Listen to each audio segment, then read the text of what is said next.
স্থানীয় জায়গাত যেতিয়া উন্নতি হয় তেতিয়া ভিডিঅ' বনাবলৈ ভাল লাগে। দুদিন পিছত আমাৰ ৰাস্তাৰ কামটো আজি আৰম্ভ হৈছে। জিলাৰ মহোদয় দীপঙ্কৰ বৈশ্য ডাঙৰীয়া মহোদয় অকণমান কৈ দিয়ক। এইবাৰ হৈ যাব ন? আপুনি কৈছে আগতে এইবাৰ চিন্তা কৰিব নালাগে। কল্যাণ নগৰ শনি মন্দিৰ পথ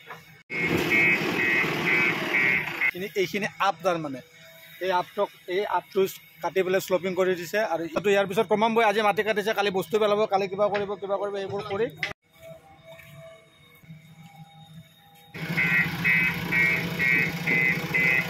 কল্যাণ নগৰত সুন্দৰ ৰাস্তাৰে আপোনাৰ এতিয়া ফিনিচিঙত আমাৰ এই ৰাস্তাটো হৈ গৈছে।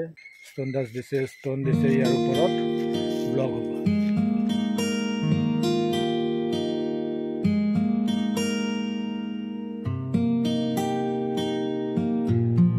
এটা কত মিটার?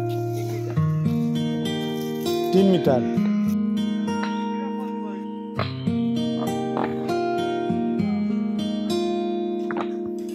ঢালাই দিলে বেশি ভালো হয় না এটু দিলে বেশি ভালো হয়? ব্লক দিলে ঢালাইত কৰি ব্লকে বেশি প্ৰিফাৰেবল লেবাৰ সকলে কৈছে। আৰু তো ব্লক ফিটিং কৰি আছে আৰু বেছি দূৰ নাই আৰু মোটামুটি ধৰক আৰু ইমানটো ব্লক আছে। আৰু ইমানটো ব্লক হলে ৰাস্তাটো কমপ্লিট হৈ যাব। আৰু তো ফাইনেলি আমাৰ ৰাস্তাটো হৈ গ'ল।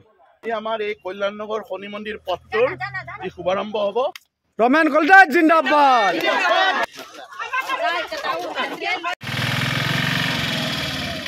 হৈ গ'ল এতিয়া আৰু অসুবিধা নহয়, আপোনালোকৰ আহোঁতে অসুবিধা নহয়।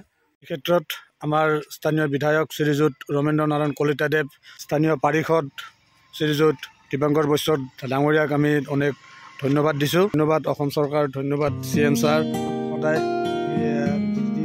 ভিডিঅ' বনাই সদায় ডেন্স কৰি থাকোঁ, তথাপি নিজৰ যেতিয়া স্থানীয় জাগাত যেতিয়া উন্নতি হয় তেতিয়া অলপ আৰু মানুহক দেখুৱাবলৈও ভাল লাগে।